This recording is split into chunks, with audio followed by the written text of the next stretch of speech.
Estenda as suas mãos para cá, queridos. Pai, em nome de Jesus, nós entregamos o teu servo nas tuas mãos, na concha da tua mão direita, para que tu o uses conforme o teu querer, o teu propósito. Fala conosco, Senhor, através do teu servo. Que haja, Senhor, entendimento das coisas do alto nesta manhã. Em nome de Jesus. Amém. Bom dia. Muito bom poder estar aqui mais uma vez com vocês. Hoje eu tenho que tomar muito cuidado, tenho que ser muito comportado, porque a comissão julgadora está aqui na frente, né? Da outra vez eles estavam viajando, mas, brincadeiras à parte, muito bom poder estar com vocês mais uma vez aqui, trazendo a mensagem. Vamos ver se hoje eu consigo me entender com o microfone. Eu odeio o microfone. Mas, gostaram da minha camisa? Mais ou menos? Eu usei essa camisa tem uns 15 dias, quando eu fui com os meninos ao cinema, e aí eu estava no carro, e aí o Felipe falou assim: pai, bonita essa camisa, né? Você podia usar para ir na igreja. Então, hoje, em homenagem ao Felipe, eu estou usando essa camisa. E já que a gente está falando sobre família, eu queria falar com vocês sobre o meu avô paterno. Meu avô paterno, Benedito Batista da Luz, foi pastor em São Paulo, mas ele foi uma pessoa assim que, apesar de ter feito um seminário, ter se formado, essa coisa toda, ele não era um cara que tinha assim, muito estudo. Se por um lado ele não tinha muito estudo, pelo outro ele sempre gostou de ler. E no final da vida ele tinha uma biblioteca bem grande. E a herança que ele deixou para os filhos foi justamente essa biblioteca. E nessa biblioteca, a parte que foi lá para minha casa, tinha uma coleção de um camarada que usava o nome de Malbataan. Já ouviram falar de Malbataan? Quem aqui já ouviu falar? Chicão eu sabia que já teria ouvido, né? Malbataan, na verdade, eu esqueci o nome dele, era João Getúlio, alguma coisa assim, mas ele era um professor, usava esse nome porque ele gostava muito da cultura do Oriente Médio, e ele usava esse nome para ou escrever contos, ou colecionar contos daquela região. E ele deixou vários livros, a coleção dele tem acho que 12 ou 13 livros, só sobre esse assunto. Então tem ali histórias árabes, histórias dos judeus, histórias dos indianos, tem vários contos lá juntos. E há muito tempo atrás, e hoje de manhã eu estava pensando que eu estou ficando numa situação preocupada, porque as minhas histórias realmente elas estão todas começando a ter muito tempo atrás, né? Mas há muito tempo atrás eu li uma história num desses livros, e ela me marcou bastante. E eu vou tentar contar para vocês aqui essa história, porque eu procurei e não consegui encontrar. Então, se você conhece essa história e você perceber que ela está um pouquinho diferente, não se preocupe, ela está na nova linguagem de hoje, tá? Mas essa história fala o seguinte, que há muito tempo atrás, existiu, lá em Marrakech, um sheik que era tido como o mais bondoso, o mais generoso sheik de todos. E um dia esse sheik estava caminhando lá pelo mercado, junto com um amigo dele, e se aproximou um mendigo, muito velho, muito maltrapilho, muito sujo, pedindo uma esmola, por favor. E quando viu aquilo, o sheik meteu a mão na bolsa, tirou uma moeda de ouro, riquíssima, e entregou para o mendigo. E quando viu aquilo, o amigo dele falou: poxa, esse sheik, de fato, ele é o melhor de todos, porque com essa moeda de ouro, esse mendigo vai conseguir se alimentar por quase uma semana. Quando o mendigo pegou a moeda, ele olhou e começou a tremer e falou: obrigado, Deus te abençoe, obrigado, Deus te abençoe. E, de repente, o amigo do sheik ficou em choque. Quase sheik, né? Ficou em choque. Porque o sheik meteu a mão, catou a moeda de ouro, falou: não, peraí, desculpa, não era essa moeda que eu queria te dar. peguei moeda errada. E aí ele meteu a mão na bolsa e tirou uma moeda de prata, que valia talvez metade do que a moeda de ouro valia, e entregou para o mendigo. E aí o amigo do sheik olhou e falou: caramba, que coisa desagradável isso. Bom, mas pelo menos com essa moeda de prata, o mendigo ainda vai conseguir se manter aí por 2 dias. E quando o mendigo pegou aquela moeda de prata na mão, ele olhou: obrigado, muito obrigado, obrigado por essa moeda. E aí, para terror total do amigo do sheik, ele percebeu que de novo o sheik foi, pá, pegou a moeda de prata do mendigo. Falou: opa, não, olha, desculpa mais uma vez, ainda não era essa moeda que eu estava querendo te dar, era essa aqui. E ele pegou uma moedinha de cobre, de mais baixo valor, vamos dizer aí, 25 centavos, 10 centavos, e entregou para o mendigo. E o amigo do sheik, sentindo vergonha alheia, quieto. E quando aquele mendigo pegou a moedinha, ele olhou e falou: olha, muito obrigado, muito obrigado, muito obrigado, que Deus te abençoe. E o sheik botou a mão no ombro do mendigo e falou assim: olha, desce aqui essa rua, vai à casa de Bassan, o padeiro, e compra um pão lá. O mendigo virou e foi descendo. E aí o sheik e o seu amigo continuaram andando, mas o sheik percebeu que o amigo dele estava assim meio quieto, meio bicudo, e desconfiado do que estava acontecendo, ele perguntou assim: meu amigo, o que houve que você está assim, desanimado, está triste? Não é nada não. Não, o que está acontecendo? Fala para mim. Fala: sheik, na verdade eu estou um pouco triste com essa história toda, porque, poxa, você deu uma moeda de ouro para aquele mendigo, ele vai poder comer durante tantos dias. Tudo bem que você se confundiu e trocou por uma moeda de prata, mas, poxa, ele saiu daqui com uma moedinha de cobre. Aí o sheik deu um sorriso. Para aqui um pouquinho, deixa eu te explicar. Hoje em dia, existem aqui em Marrakech muitos falsos mendigos. Existem aqui muitas pessoas que estão se aproveitando da boa vontade, da boa fé, da generosidade das pessoas, pedindo dinheiro nas ruas, mas que na verdade não são mendigos, elas só não querem trabalhar.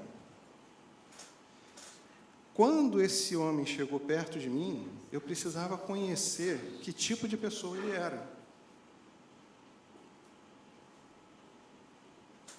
Quando eu dei a moeda de ouro para ele, eu já sabia qual ia ser a reação.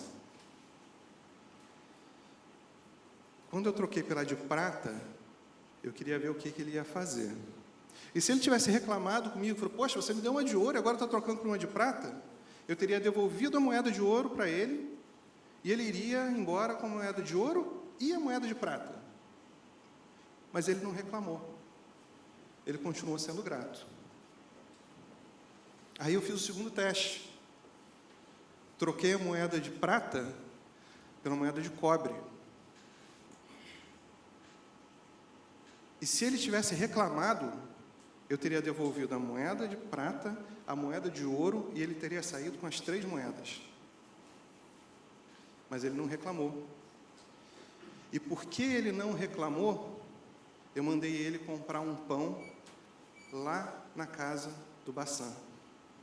O que você não sabe é que aquela moedinha de cobre, ela tem uma marca secreta, que só eu e o padeiro conhecemos. E toda pessoa que chega na casa dele com uma moedinha como essa e compra com ele um pão, recebe abrigo, agasalho e alimento pelo resto da vida. Legal essa história, né? Quase podia estar na Bíblia, né? Ele podia botar lá em acrescentares, né? Mas, gente, fico pensando como, às vezes, parece que Deus está trocando moedinhas com a gente também. Parece que a gente está numa situação assim, tão boa, né? Puxa, vitória, conquista. E, de repente, o negócio desanda. Parece que Deus pega a nossa moedinha de ouro e troca por uma de prata. E às vezes parece que Ele pega a nossa moedinha de prata e troca por uma de bronze. E a gente fica sem entender. Pode botar, Marcelo. Pedi para o Marcelo não botar o título da mensagem ainda, vocês vão perceber a razão. A gente fica no porquê. Por quê? E embora essa história que eu contei não esteja na Bíblia, a gente tem uma história muito parecida com essa, lá na Bíblia.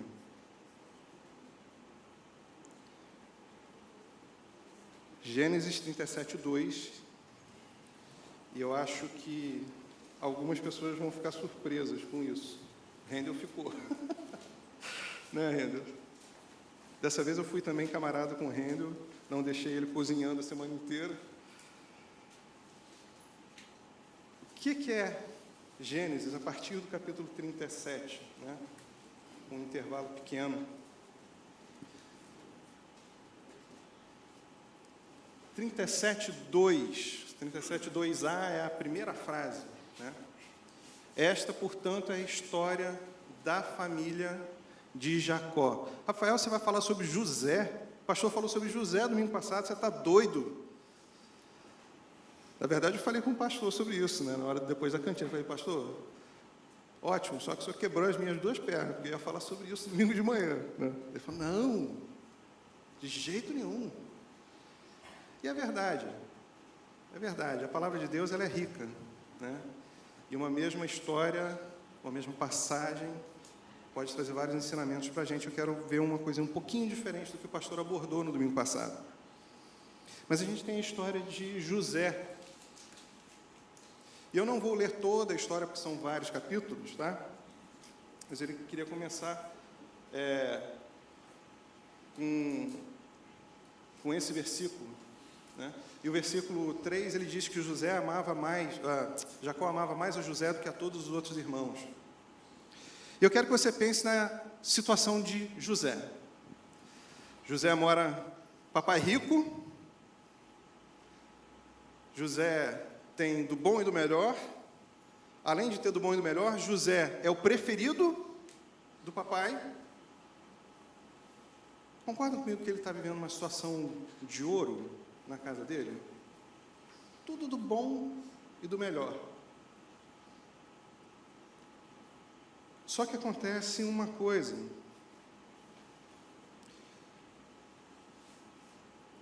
José tinha um mau hábito. Entretanto, José compartilhava com seu pai sobre a má fama dos seus irmãos. José era meio dedo duro.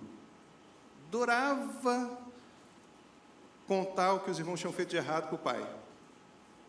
E aquilo, logicamente, foi causando nos irmãos uma certa indisposição com respeito a José.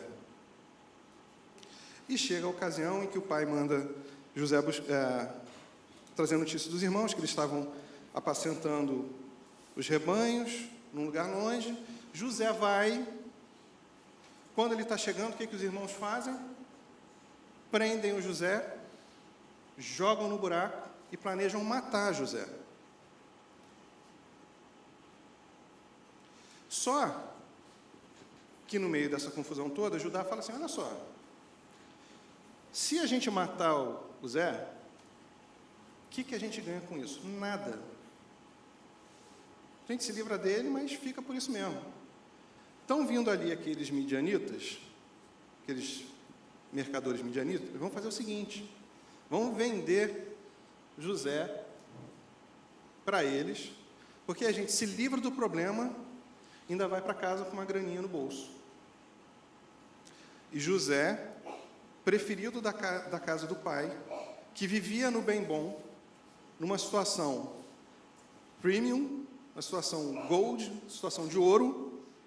De repente, ele é vendido como escravo lá no Egito e vai parar na casa de Potifar. Aquela moedinha de ouro de José sai da mão dele. Mas na casa de Potifar, uma coisa interessante acontece. José era servo de Deus, José era homem de Deus. E Potifar percebe. E ele percebe que Deus abençoa José. E ele pega José e coloca como administrador da casa. Aliás, deixa eu fazer uma ressalva aqui, uma diferenciação aqui, porque quando a gente fala de escravos, na nossa cabeça vem a nossa cultura ocidental, né? Com respeito aos escravos, vem a nossa lembrança das senzalas e dessa coisa toda. E no Oriente Médio não era exatamente assim que funcionava. Tinha escravos, dependendo do que eles faziam, que viviam em situação de extrema miséria, sim. Aqueles caras que trabalhavam nas pedreiras, ou trabalhavam naqueles serviços mais braçais, mais pesados, eles viviam numa situação ruim. Mas os escravos de casa, eles tinham muito mais uma posição de servos do que essa ideia que a gente tem na cabeça quando a gente fala de escravos. Tanto que é interessante que quando a gente vê lá no Pentateuco, e Moisés está apresentando as leis com respeito aos escravos, ele fala assim, olha, se você tomar um escravo hebreu, ele vai trabalhar para você por 6 anos como escravo. Depois do 6º ano, ele vai ser liberto sem pagar nada. Ele sai do jeito que ele entrou. Então, se ele entrou sem mulher e sem filhos, ele sai sem mulher e sem filhos. Mas, se depois desses 6 anos, ele virar e disser, é interessante porque se você olhar na Bíblia, é exatamente essa frase que está. Ele disser, eu amo o meu Senhor. Ué, um escravo pode amar o Senhor?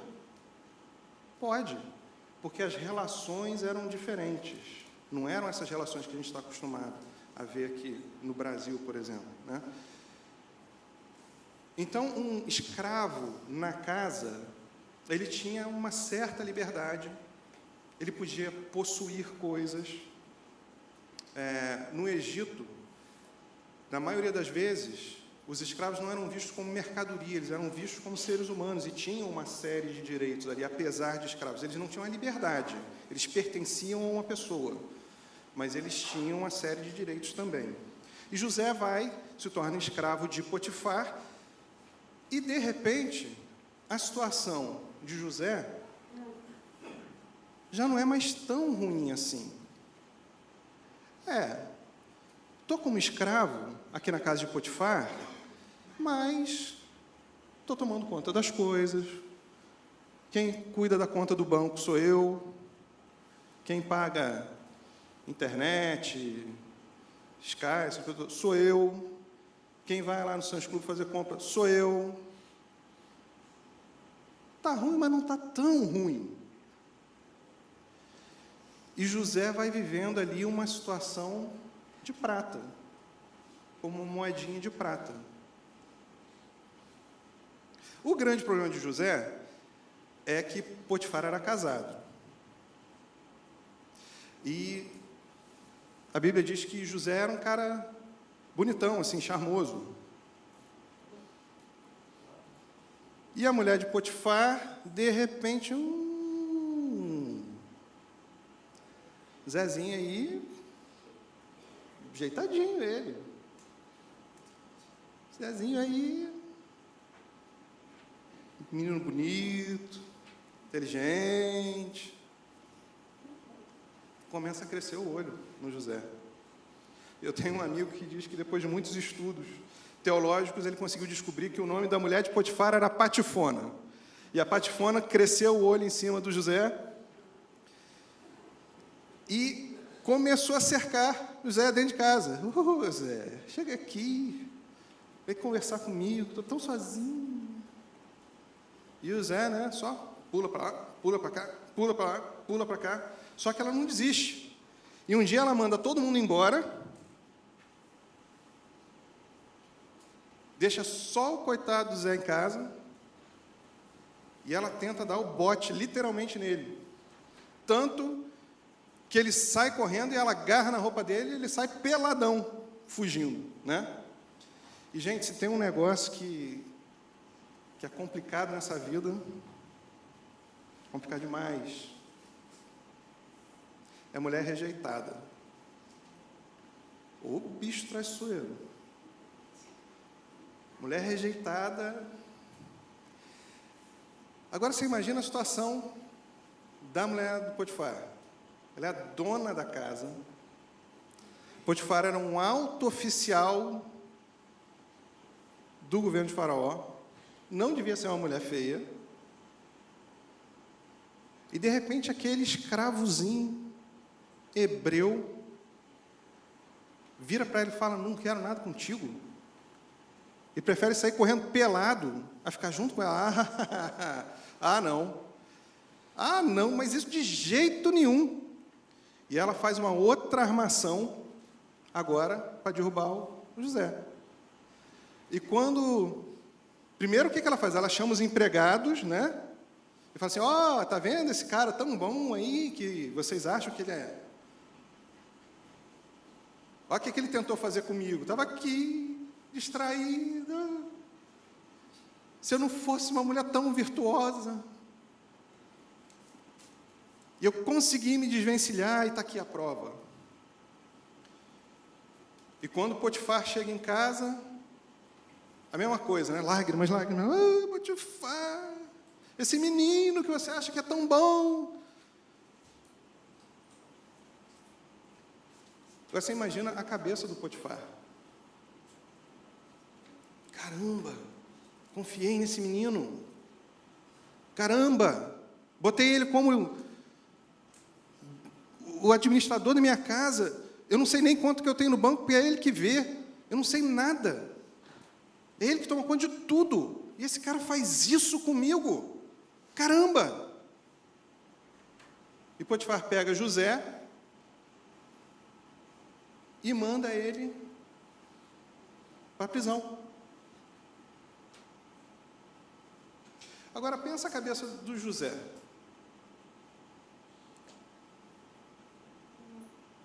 A Bíblia fala que José temia a Deus.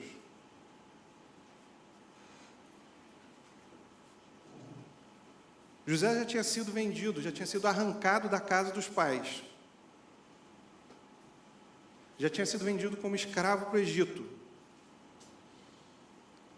E agora que a vidinha dele... Tá, tudo bem, eu não sou livre, tá, tudo bem, eu estou longe dos meus pais. Tá, tudo bem, não foi isso que eu sonhei para a minha vida, mas não estava ruim não, estava bom. Estava bom. Senhor, por quê? Por quê? Já não bastava eu ter sido tirado de casa? Por quê?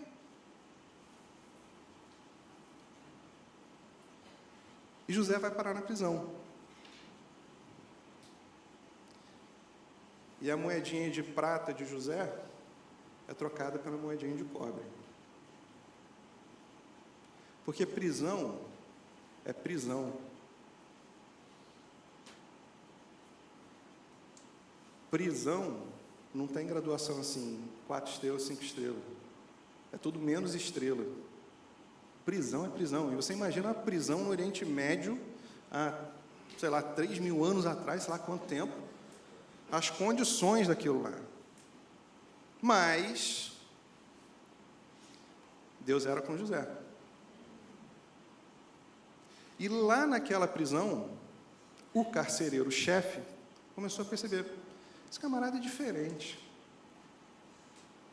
Esse camarada tem alguma coisa...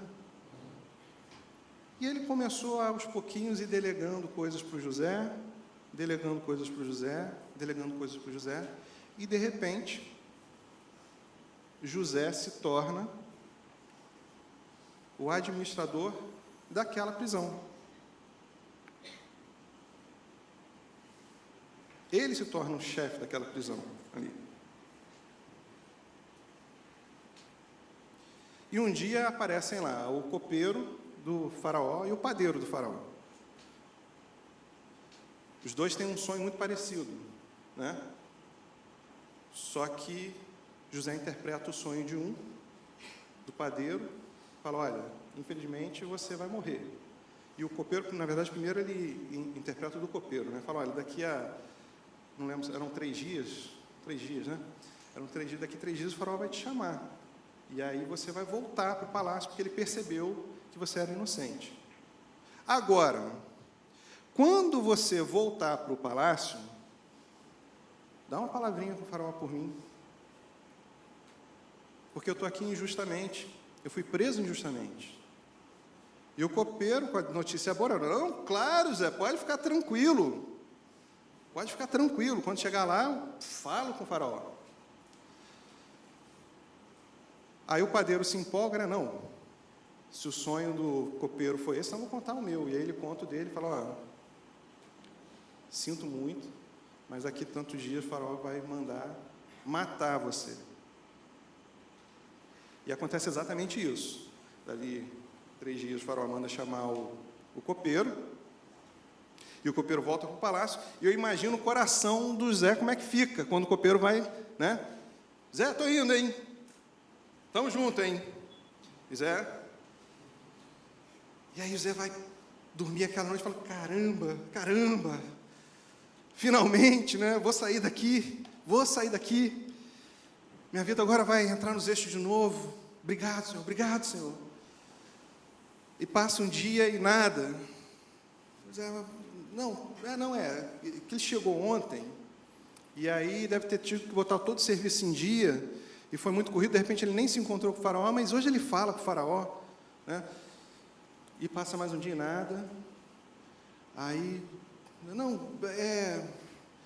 de repente ele precisou ficar resolvendo coisas de mercado, foi visitar as plantações de faraó, para cuidar das uvas do faraó, e o tempo vai passando,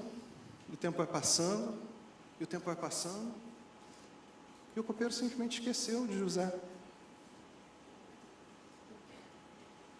E eu fico imaginando o coração e a cabeça de José, fala, Senhor, por quê? Já perdi minha casa,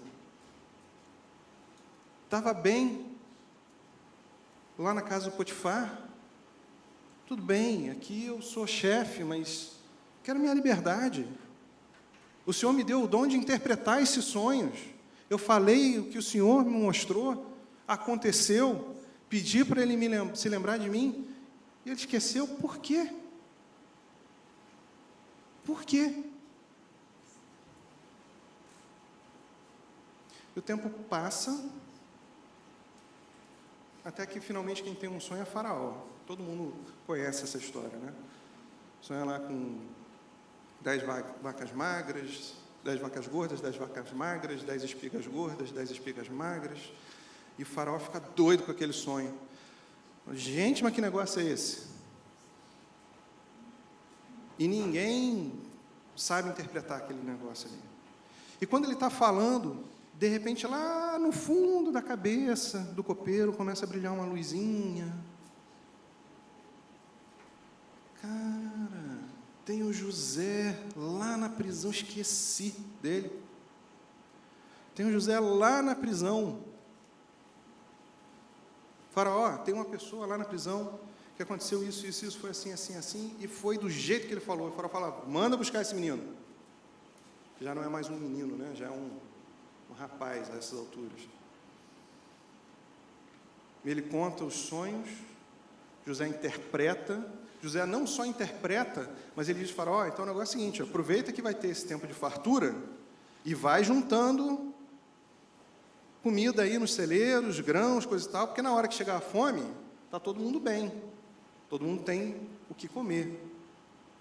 E Faraó olha para José e fala, gente, fala sério, quem além desse rapaz pode fazer essas coisas?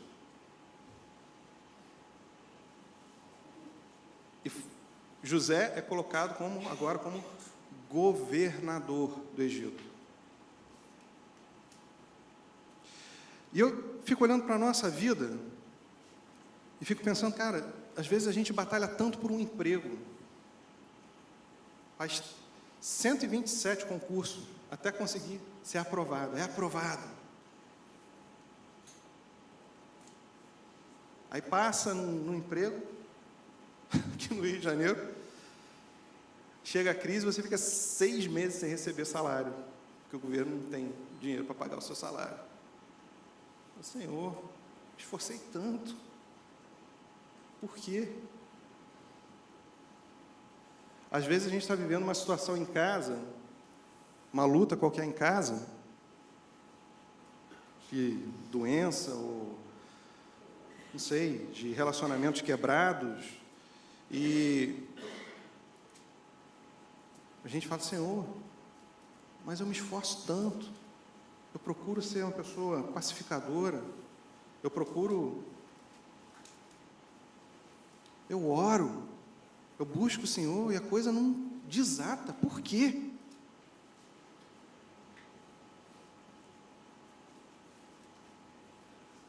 Sabe por quê? José também traz essa resposta para a gente. Lá no capítulo 45 de Gênesis.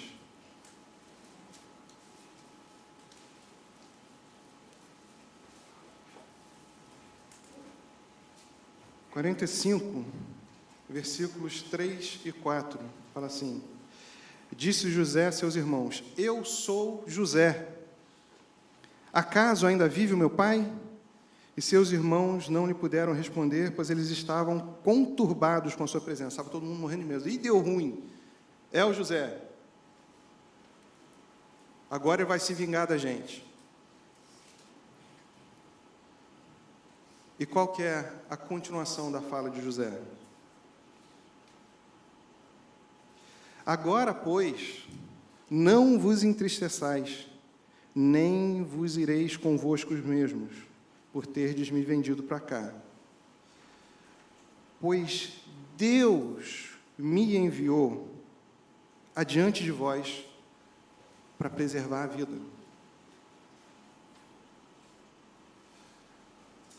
Sabe por quê? Porque Deus tem um propósito. Sabe por quê? Porque Deus tem um plano. Sabe por que vocês me venderam? Porque se vocês não tivessem me vendido, eu não teria ido parar na casa de Potifar. Se eu não tivesse ido parar na casa de Potifar, eu não teria ido parar na prisão. E se eu não tivesse ido parar na prisão, eu não teria encontrado com o copeiro. Se eu não tivesse encontrado com o copeiro, eu não teria sido colocado como governador do Egito. E se eu não tivesse sido colocado como governador do Egito, eu não poderia salvar a vida de vocês e a vida do meu pai.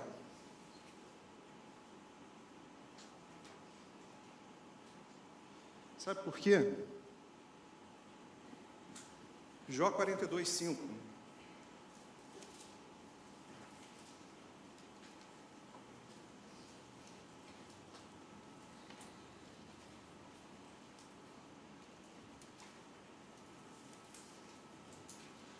Chegou aqui, vou ler aqui. Sabe por quê? Porque meus ouvidos já tinham ouvido a teu respeito. Contudo, agora os meus olhos te contemplaram. Jó fala isso. Deixa eu fazer uma pergunta para vocês. Quantos capítulos tem o livro de Jó? Quantos? Eu falei 45, mas são 42, né? Perdão, gente. 42, 5. Quantos capítulos tem? 42. Aonde é que Jó está fazendo essa afirmação? No capítulo 42 tem 17 versículos, se eu não me engano. Aos 44 do segundo tempo, depois de Jó ter vivido tudo o que ele viveu, perdeu bens, perdeu filhos, perdeu saúde, teve que ficar discutindo com uns amigos que eram meia boca. Depois disso tudo, é que Jó fala: meus ouvidos já tinham ouvido falar de você. Eu tinha uma noção de quem você era. Mas hoje, meus olhos te veem. Você sabe por quê? Jeremias 29:11.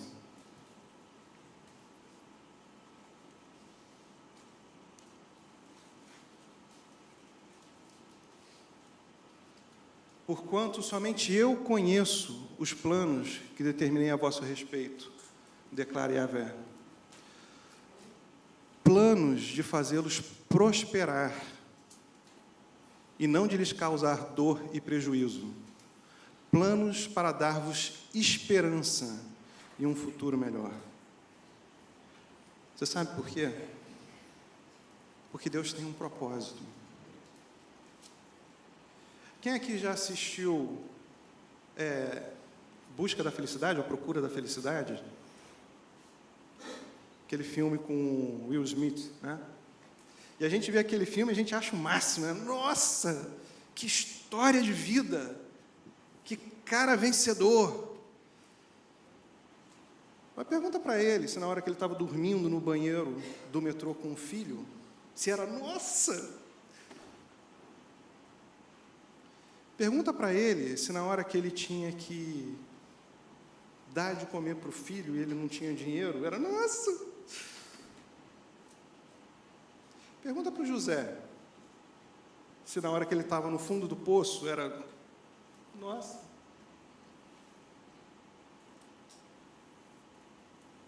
A gente acha muito bonito, a gente acha muito legal, porque a gente conhece o final. Porque a gente está sentado no cinema com um balde de pipoca, comendo e assistindo lá no ar-condicionado. Mas enquanto a gente está passando pelo caminho, não é nossa. É por quê? E a gente precisa entender que existe um porquê. Porque eu sei os planos que tenho para vós, planos de paz e não de mal.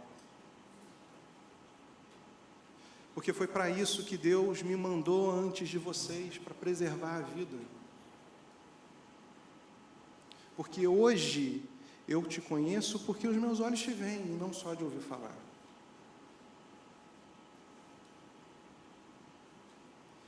E queria chamar o pastor aqui à frente. E eu queria fazer um desafio nessa manhã. Baixe sua cabeça, feche seus olhos.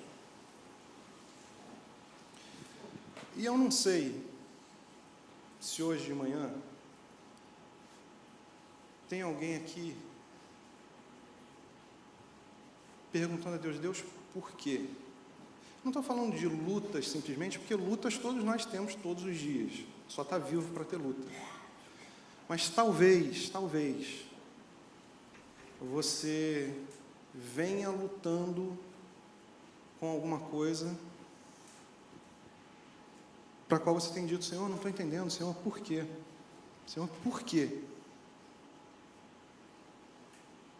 E se você tem passado por essa situação, eu quero te desafiar a vir aqui na frente para que a gente ore por você. Eu não vou ficar insistindo,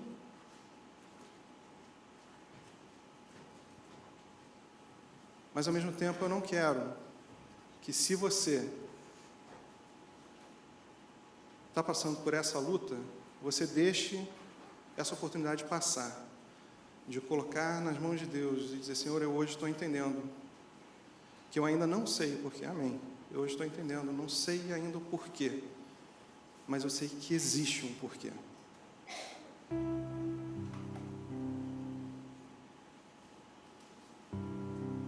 Eu vou pedir ao pastor ore para essas pessoas que estão aqui à frente. Vou esperar só mais uns minutinhos, que ainda tem algumas pessoas chegando.